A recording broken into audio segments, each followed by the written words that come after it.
Trivedi Science and Commerce Academy, leading in results year by year. ब्रिजनैनी नगर, Ganga garden के पास, माता मंदिर, लिम्बोदी, इंदौर, मध्य प्रदेश. कॉल 7566663636 7566667676. बच्चों, आज हमको क्या पढ़ना है? Bills of exchange. क्या पढ़ना है हमको? Bills of exchange. इस चैप्टर को हम समझते हैं कि ये क्या है. समझिए,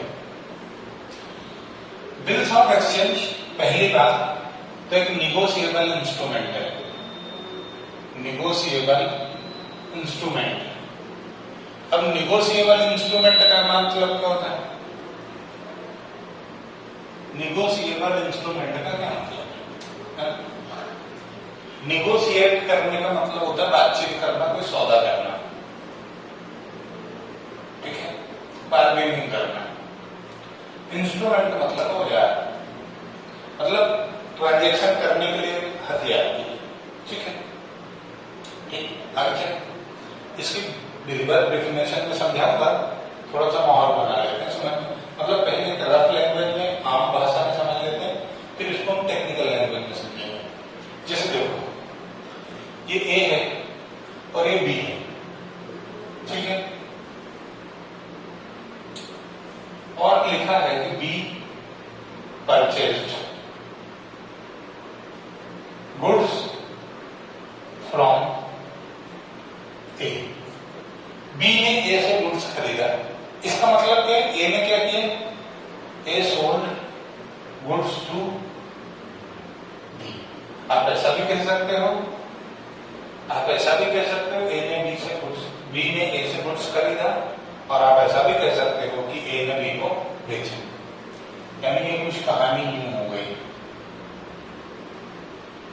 सोल्ड परचेज्ड.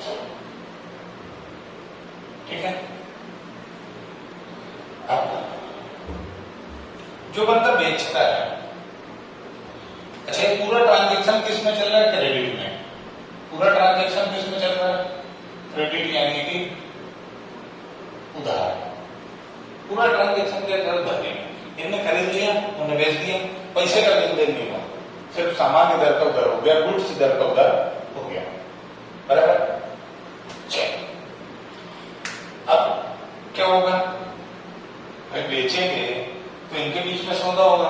और मेन चीज क्या है? आपने बिजनेस क्यों शुरू किया? उधारी में खरीदने बेचने के लिए किया है, पैसा कमाने के लिए किया ना. तो पैसा कमाने के लिए किया है तो क्या है? पैसा मिलना चाहिए. पैसा मिलना चाहिए. पैसा कैसे मिलेगा? तो आप एक वादा करोगे एक दूसरे को. क्या वादा करोगे? कि भाई साहब कुछ ले जा, 2 महीने बाद पैसे दे देना. वो क्या बोलेगा? ठीक है, 2 महीने बाद दे दूंगा. लेकिन उससे पहले ए क्या है और बी क्या है? जो बंदा उधारी में गुड्स बेचता है वो क्या कहलाता है? और जो उधारी में खरीदता है वो क्या कहलाता है? तो जो बंदा बेचता है वो कहलाता है क्रेडिटर. ठीक है. और जो बंदा बेचता है, मतलब जो खरीदता है, वो कहलाता है क्रेडिटर. जो सेल करता है वो क्या कहलाता है? क्रेडिटर. सेलर और क्रेडिटर. परचेजर और क्रेडिटर. ठीक है. कौन किसके लिए? ए ने बेचा बी को, यानी बी से पैसे लेना है ए को, और जिससे पैसे लेने होते हैं वो डेटर होता है.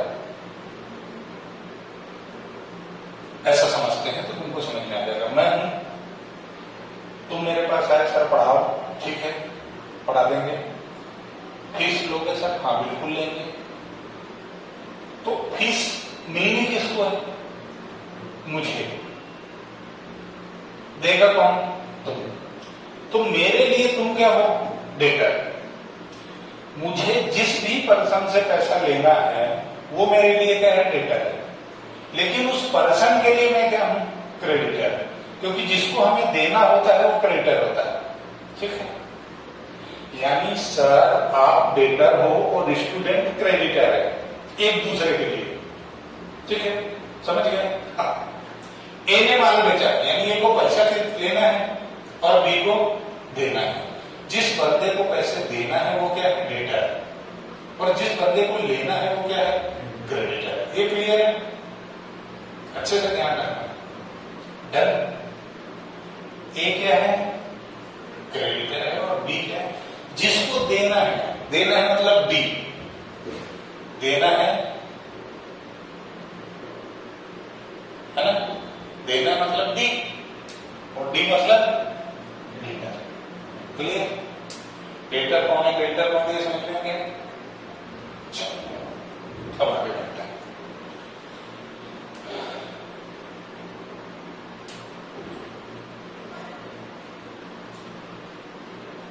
बराबर, इन्होंने बेच दिया, ए ने गुड्स बेच दिया। अब ए क्या करेगा? बी के पास जाएगा, अरे यार भाई साहब वो मैंने आपको गुड्स बेचा था, उसके पैसे दे दो। तो बी क्या बोलेगा? अच्छा ये काम कर रहा है, अभी तो नहीं है, लॉकडाउन लगा था, बहुत हालत खराब है, 2 महीने बाद आना। ए क्या बोलेगा? ठीक है सर 2 महीने बाद आएंगे, पर क्या गारंटी कि तुम पेमेंट कुछ कर दोगे? क्या गारंटी है कि पेमेंट दे दोगे? एक काम करता हूं, मैं प्रेम पत्र लिखता हूं तुम्हारे नाम पर, तुम उसको स्वीकार कर लो, है ना? यानी लिखेगा कौन? प्रेम पत्र लिखने की बात कौन कर रहा है? ए, है ना? ए क्या कर रहा है? लिखेगा, यानी ए पर और नाम क्या हो सकता है? राइटर, राइटर ऑफ बिल, ये भी इसका नाम हो सकता है। अच्छा, बी को क्या बोला? मैंने प्रेम पत्र लिखा है, तुम उसको स्वीकार कर लेना, यानी बी क्या करेगा? एक्सेप्ट। ये क्या कहलाएगा? Acceptor of bill. ठीक है, अच्छा ये जो बिल निकाल के हम बी को दिया है, याद ऐसे देगा, ये जो प्रेम पत्र दिया है ए ने बी को, है दिल निकाल के रख दिया ना भाई ने कि 2 महीने बाद पैसे लूंगा यार। ठीक, अब इस बंदे को पैसे मिलेंगे, इस बंदे को पैसे मिलेंगे, इसलिए इसके लिए ये जो बिल है, ये बिल इसके लिए क्या है? बिल्स रिसीवेबल, इसको पैसा मिलेगा ना, ए को पैसा मिलेगा, इसके ए के लिए क्या है? Bills receivable. और बी पैसा देगा, यानी बी के लिए क्या है? Bills payable. ठीक है, डन। ये क्या होता है बेटा? एसेट्स होती है, और एसेट्स हमेशा क्या होती है? डेबिट। ठीक है, इसके लिए क्या है? लायबिलिटी है, और लायबिलिटी क्या होती है? क्रेडिट। तुमको ये समझ में आ गया कि सेलर, क्रेडिटर, राइटर एक ही है, परचेजर, डेटर, एक्सेप्टर एक ही। जिस बंदे को पैसे मिलेंगे बिल से रिसीवेबल, जो बंदा पैसा देने का वादा करेगा payable. Clear? Bills payable, bill से रिसीवेबल समझ में आ गया? ठीक, यही बिल्स ऑफ एक्सचेंज है। आपने निगोशिएट किया, हमने निगोशिएट किया कि आज पैसे नहीं देंगे, 2 महीने बाद देंगे, वो मान भी गए। तो जब ये आपस में ऐसे सौदे होते हैं तो निगोशिएबल इंस्ट्रूमेंट होता है, वही क्या कहलाता है? Bills of exchange.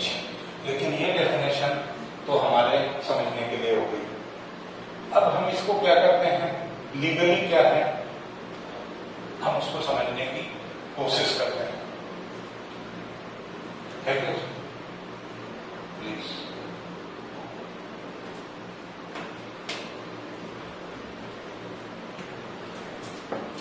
इतना क्लियर? कोई दिक्कत? अच्छा, इसको देख के तुम्हारे मन में ख्याल आना चाहिए, गाना गाना चाहिए कि तुमको देखा तो ये ख्याल आया। क्या ख्याल आएगा? एक कि ये सेल की एंट्री करेगा, और बी क्या करेगा? परचेस की, है ना। फिर ये वादा करेगा पेमेंट देने का और ये वादा करेगा पेमेंट लेने का, ठीक है। फिर वादा निभाएंगे, वादा निभाना पड़ेगा, यानी जो ड्यू डेट है उसके बाद ये पेमेंट देने की एंट्री करेगा और ये पेमेंट लेने की एंट्री करेगा।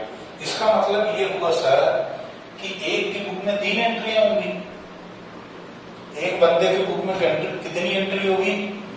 3 एंट्री होगी। क्लियर है? कब? एक बार जब गुड्स बेचेगा, एक बार जब वादा करेगा और एक बार जब रिसीव करेगा। एक बार जब परचेस करेगा, एक बार जब वादा करेगा और एक बार जब पेमेंट देगा।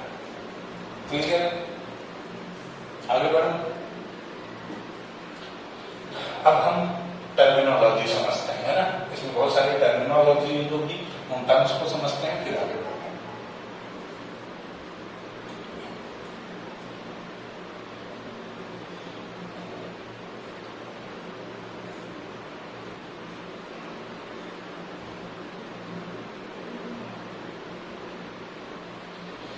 देखो,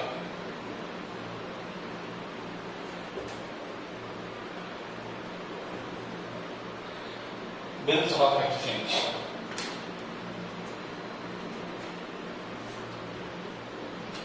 बिल्स ऑफ एक्सचेंज का मीनिंग क्या है? तो bills of exchange is an instrument in writing. Bills of exchange क्या है? एक ऐसा इंस्ट्रूमेंट है जो कैसा है? राइटिंग में, लिखित में होना चाहिए। मैंने बोला ना, ये लिखेगा और वो एक्सेप्ट करेगा। अनकंडीशनल ऑर्डर कैसा होना चाहिए? अनकंडीशनल, कोई कंडीशन नहीं है। समझाते टाइम मैंने बोला कि कोई कंडीशन है नहीं, बिना किसी शर्त के आप जो लिखोगे पेन पर तो उसमें कोई शर्त नहीं होना चाहिए। भाई रात को 12 बजे आएगा शमशान घाट पे तो पैसे दूंगा, है ना। ऐसी कोई कंडीशन नहीं। बारिश होगी तो पैसे दूंगा, अब साला ठंड के महीने में कैसे बारिश होगी यार? कोई कंडीशन नहीं होना चाहिए, अनकंडीशनल होना चाहिए। आपने गुड्स लिया है, आपको पैसे देना है, पहली चीज राइटिंग, दूसरी unconditional. Signed by the maker, स्वीकार किया आपने, ये भी साइन करेगा, ये भी साइन करेगा, है ना। Signed by the maker. Directing a certain person to pay a certain sum of money only। क्या डायरेक्शन दी इसने? कि सर्टेन पर्सन को डायरेक्शन दिया कि बी को ही पेमेंट देना है, और कितना देना है? जितना सेल किया। 5000 का सेल है तो 5000 का ही अमाउंट है ना। To money only to or to the order of a certain person or to the bearer of the instrument। फिर से bills of exchange negotiable instrument है, राइटिंग में है, अनकंडीशनल है, साइंड किया हुआ है, और क्या है? सर्टेन पर्सन, फिक्स है, ए को पैसे मिलेंगे और बी देगा। लेकिन ए ये ऑर्डर करता है उसमें कि बी पैसे देगा और इतने पैसे देगा, सर्टेन सम और सर्टेन अमाउंट। बी मान लो 5000 का बेचा तो 5000 बी देगा। किसको देगा? बी किसको देगा? या तो जिसने बनाया है, या फिर वो इंस्ट्रूमेंट जिसके पास होगा, बियरर ऑफ द इंस्ट्रूमेंट। वो इंस्ट्रूमेंट जिसके पास होगा, यानी बियरर ऑफ द इंस्ट्रूमेंट। समझाता हूं क्या मतलब बियरर ऑफ इंस्ट्रूमेंट, समझो। अब इधर देखो, ए ने बेचा था, बी ने खरीदा था, तो ए भी तो कहीं से कुछ खरीद के लाया होगा। सर मान लो ये मैन्युफैक्चरर है, यदि ये मैन्युफैक्चरर है तो ये रॉ मटेरियल खरीद के लाया होगा। यदि ये मैन्युफैक्चरर है तो ये रॉ मटेरियल खरीद के लाया होगा। मतलब मान लो इसने सी से खरीदा, है ना, तो ये सी को पैसे देगा, पैसे तो देने पड़ेंगे। तो सी ए ने क्या किया कि जो यहां से बिल मिला था, यहां से जो बीआर मिला था, बिल से रिसीवर, वो उठा के इसको दे दिया, भाई 2 महीने बाद आना। भाई आज तो नहीं है ना, भाई उससे लेना था, उसने बोलो 2 महीने बाद का वादा किया, अपन ने अगले को टिका दिया तुझे 2 महीने बाद। यानी अब ये बिल उठ के किसके पास आ गया, पर इसका पेमेंट कौन देगा? और ये जो प्रोसेस है ये कहलाता है इंडोर्समेंट। ये जो प्रोसेस है ये क्या कहलाती है? आपको बिल किसी और से मिला, वही का वही बिल उठा के आपने किसी और को दे दिया, तो ये कहलाता है इंडोर्समेंट। अब जब ड्यू डेट आएगी यानी 2 मंथ, तो who is bearer of instrument? Bearer कौन है? यानी बिल किसके पास है? सी के पास। तो उसमें ये बंदा क्या करेगा? बिल को पीछे पलटाएगा और साइन कर देगा और ऑर्डर कर देगा कि money has to be paid to C on due date. इस पैसे का पेमेंट किसको देना है? सी। यानी बियरर ऑफ इंस्ट्रूमेंट कौन हो जाएगा? सी। Good question. देखो,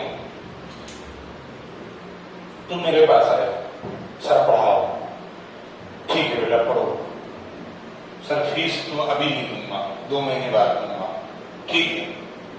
2 महीने बाद तुम आए, सर अभी भी पैसे नहीं है, काम करो आप, कुछ बताओ आपको क्या चाहिए। मैंने कहा मेरा बिजली का बिल भर दो। तुमने भर दिया, भाई तुम मेरे को कैश देते हो, वो ले जाकर मैं बिजली का बिल भर देता। तुमने डायरेक्ट दे दिया बिजली का बिल, मेरे को पैसे की अब जरूरत है क्या? हिसाब हो गया ना मेरा? सेम ही है। ए को पैसे पीछे देने थे और सी को देने थे, तो ए ने क्या बोला? डायरेक्ट सेटल नहीं चाहिए अपने को। भाई मैं पैसे लेके करूंगा क्या? सी को ही दूंगा ना, इससे बढ़िया क्या? उसमें पढ़ लो। उसमें जब रॉ मटेरियल उसको बेचा है तो उसमें आगे पास कर दिया बी को, हाँ तो उसको ही तो कुछ फायदा होना चाहिए। Good question, very good, very good. तो देखो बेटा, मान लो यदि ये 4000 का खरीदेगा और इसको 5000 में बेच दिया, तो 1000 का फायदा है ना उसका। आपने बोला वो पिछले 5 से 5 गुड क्वेश्चन। तो मान लो इसको 10 देना था, 5 का बिल दे दिया और बैलेंस 10 दे दिया। मान लो इसने गुड्स 15,000 का खरीदेंगे, तो क्या करेगा? 9,000 कैश दे देगा और 5 का 10,000 कैश दे देगा, 5 का बिल दे देगा। ऐसा प्रैक्टिकली यही, ठीक है। और बिल उसी को दिया जाता है। सीधी सी बात है, तुम्हारी फीस 10,000 है, 50,000 है, 60,000 है, तो तुम मेरा बिजली का बिल कितना भरोगे? लाख रुपए भरोगे क्या? सर वो 60 का है, 60 में भर दूंगा, यही होगा ना। तो यहां पर भी यही होगा कि हम उसको जब ये बिल ट्रांसफर मारेंगे ना, तो हम उससे और भी तो खरीदेंगे, है ना। तो वो एडजस्टमेंट ऐसे ही चलेगा, बराबर है। कोई डाउट है क्या? कोई भी डाउट हो तो पूछ लेना, मेरा टेंशन फ्री। बेसिक कॉन्सेप्ट में थ्योरी में जितना टाइम लगाओगे, ऑब्जेक्टिव सॉल्व करने में उतना मजा आएगा और जर्नल एंट्री में उतना मजा आएगा, ठीक है। आगे बढ़ो। बियरर समझ में आया? अच्छा, इसकी खासियत क्या है? फीचर्स क्या है बिल्स ऑफ एक्सचेंज के? राइटिंग में होता है, अनकंडीशनल होता है, साइन किया हुआ होता है, सर्टेन पर्सन है, सर्टेन सम है, बराबर।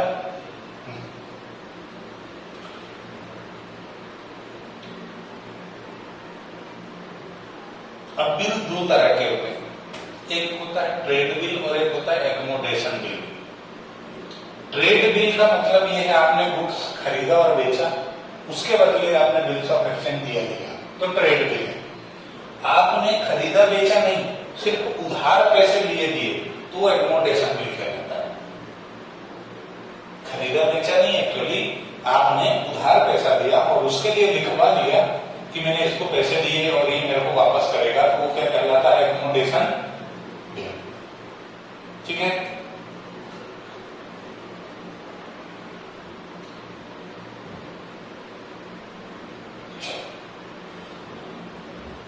अब आगे और कोशिश करते हैं समझने की। देखो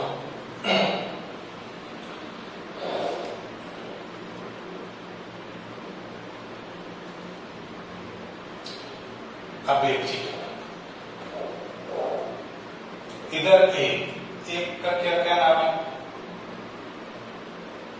सेलर, क्रेडिटर, राइटर और एक चौथा नाम होगा ड्रॉवर। और पी का क्या नाम हुआ? ड्रॉवी। ये वर है और वो बदलू है, ये ड्रॉवर है और वो ड्रॉवी है।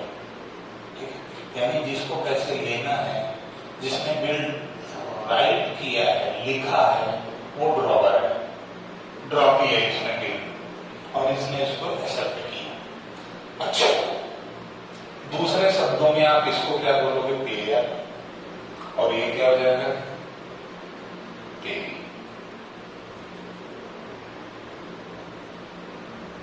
देगा कौन? पेयर। पी मिलेगा किसको?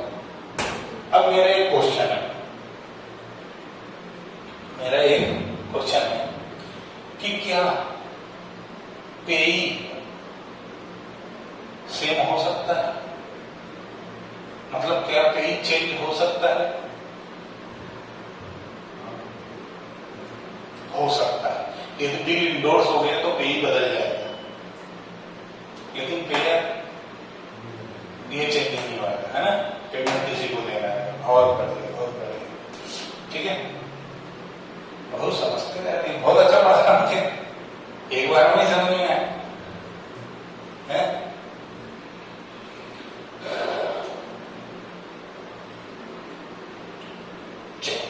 देखो अब इसमें होता है बेटा ग्रेस डेज। आपने 2 महीने का बिल लिखा, कब लिखा? 1 अक्टूबर को 2020। 2 महीने कब हो रहे हैं? अक्टूबर और नवंबर, यानी 1 दिसंबर 20। ठीक है, तो इसमें आपको 3 दिन ग्रेस के मिलते हैं। यानी आपको पेमेंट कितने दिन में देना, कब देना?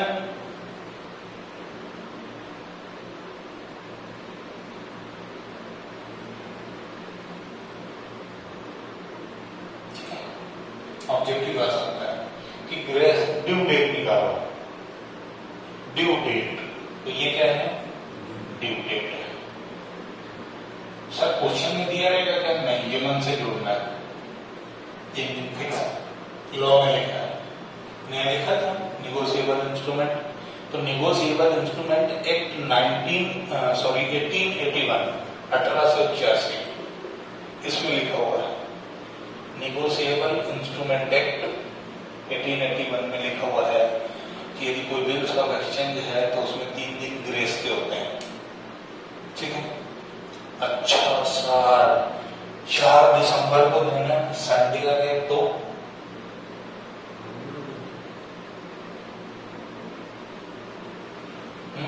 1 दिन पहले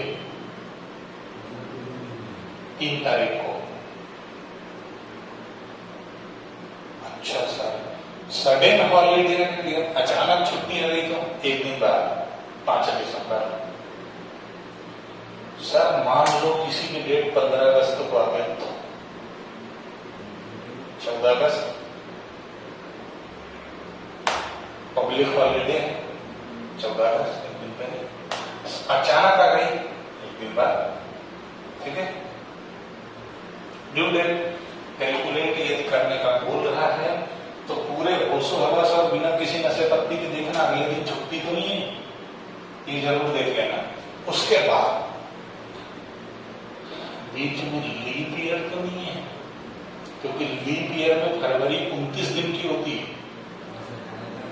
मंथ दिया तो फर्क नहीं पड़ेगा, लेकिन यहां डेज लिख देगा ना तो फर्क पड़ेगा। ये ध्यान रखना। कभी यहां में 2 मंथ की जगह 60 डेज लिख देता,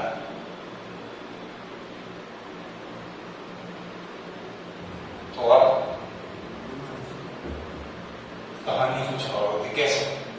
अक्टूबर में 31 दिन प्लस नवंबर के 29 दिन, टोटल कितना? 60। यानी क्या? नवंबर की 3 तारीख 29 प्लस 3 यानी 30, 1 और 2। ड्यू डेट कब आती है?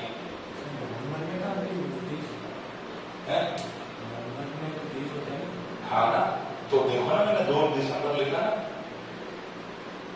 29 ड्यू डेट हो गई, 30 तारीख, 1 तारीख और 2 तारीख, ग्रेस डेज। क्लियर है क्या? पक्का? डन? कोई समस्या नहीं है। ये ग्रेस डेज जोड़ना, ड्यू डेट निकालना, क्लियर है?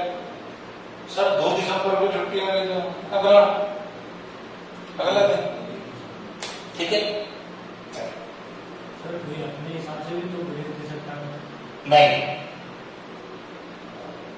वो जो वहां लिखा है वो 3 ही दिन लिखा है।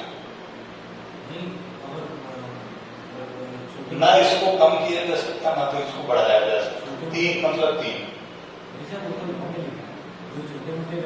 कोई नहीं हो, 3 डेज मीन्स 3 डेज। जब भी आप क्वेश्चन सॉल्व करोगे 3 डेज मीन्स 3 डेज, सिर्फ और सिर्फ 3 दिन ही आपको प्लस करना है, न 4, न 2.5, न 2। ठीक? कोई भी अपने मन से इसको बदल नहीं सकता। ठीक? हाँ, तुम्हारा पर्सनल सेटलमेंट हो जाए, तुम मना कर दो तो बात दूसरी, कि नहीं यार कोई बात नहीं, भी पैसे नहीं बाद में दे देना, वो बात दूसरी। लेकिन ग्रेस डेज सिर्फ 3 ही है, ये ध्यान रखना। मतलब ऑब्जेक्टिव में आ जाए how many grace days are there, तो तुम भावुक मत हो जाना कि छोटा व्यापारी है, इसको ज्यादा समय दे दो, है ना? भावुक नहीं होना, भावनाओं में बहने का नहीं। ठीक, चले आगे।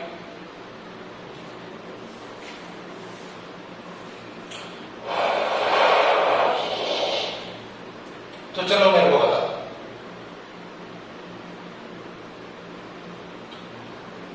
तुमने 27 नवंबर को सेल किया 60 डेज के लिए, ड्यू डेट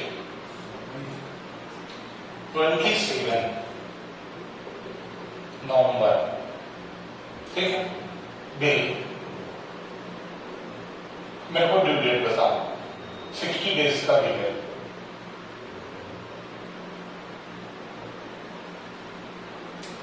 कैलकुलेट करो।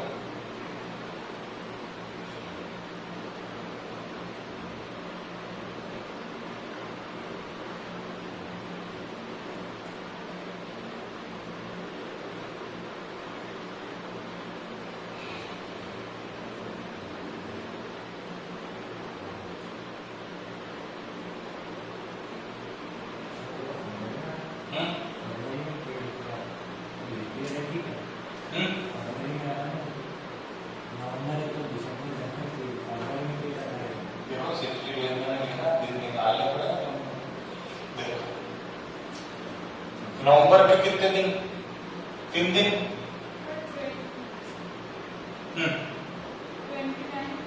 क्या? गुड।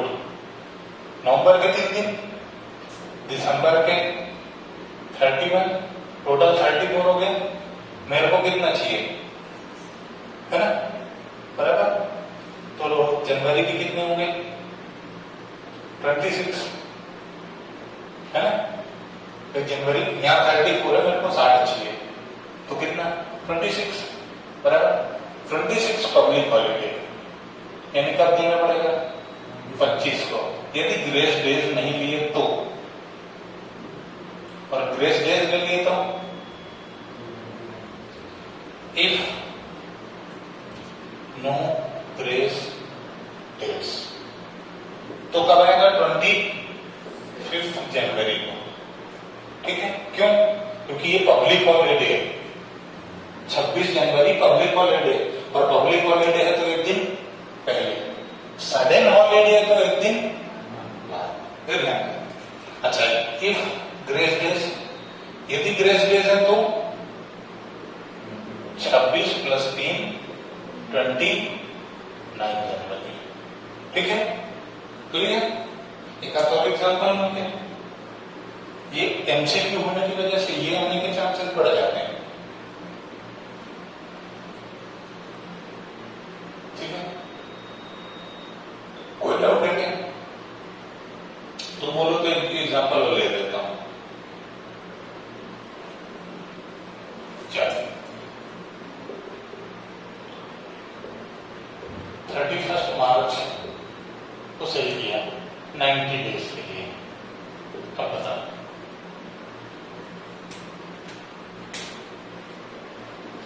31 मार्च का बिल का डेट है, लिखा गया है, और उसका पेमेंट कब देना?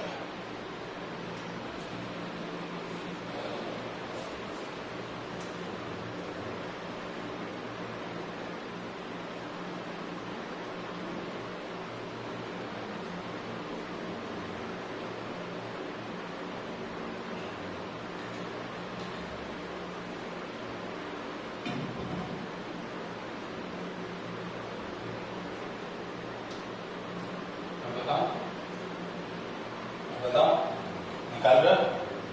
गुड।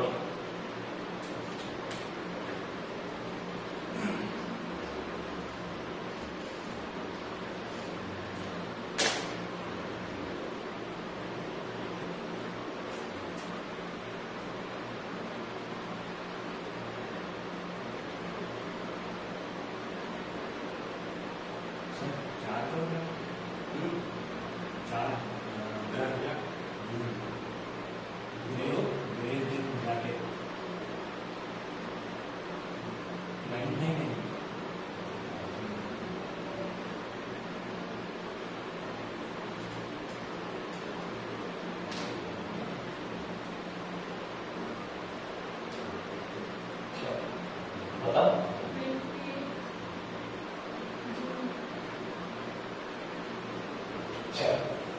क्या करना, सबसे पहले बेटे यहां लिख लो 90 डेज। ठीक है, अब तुम्हारे 31 मार्च से छोड़ो, अप्रैल में कितने दिन? 30, मई में कितने? 31, टोटल होगा 61। अब कितने बचे हैं? 90 करने के लिए 29, यानी कितनी आ गई? 29 जो ग्रेस डे जोड़ दोगे तो 1 जुलाई, सॉरी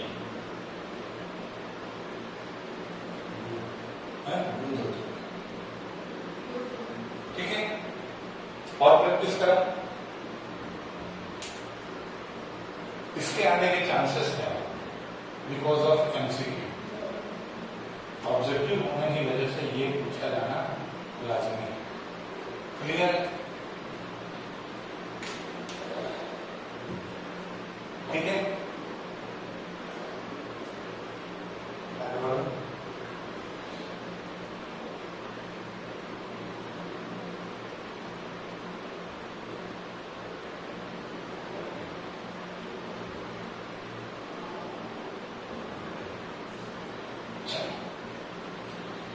अब शुरू करूंगा ना। कितना टाइम हो गया?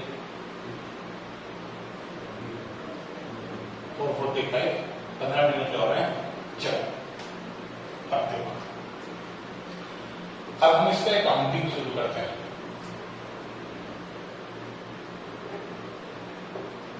ठीक है, तो यहां पे 2 लोगों की बुक बनेगी। यहां पर क्या होगा? 2 लोगों की बुक्स बनेगी। 2 कौन से लोग हैं? बायर और सेलर, बायर एंड सेलर। ठीक है, बायर को क्या बोलोगे? डेटर, ड्रॉवी, पे है ना, पेयर, उसको ड्रॉवर है ना। तुम चूंकि तुमको बुक्स में ड्रॉवी और ड्रॉवर मिलेगा, तो हम भी इसी से चलेंगे, ड्रॉवर और ड्रॉवी से।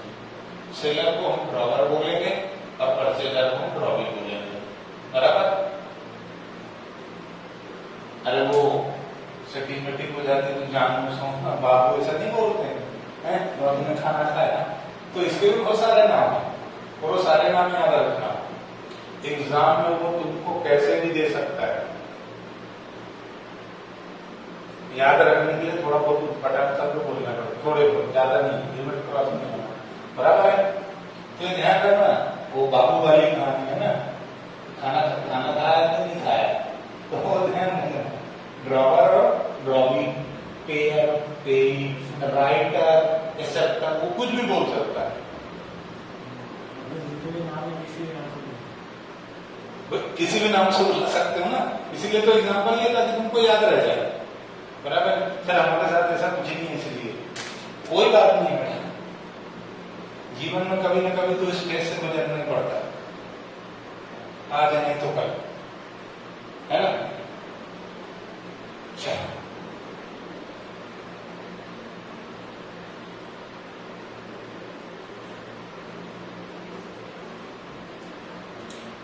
देखें क्वेश्चन। तो सेल की एंट्री क्या होगी,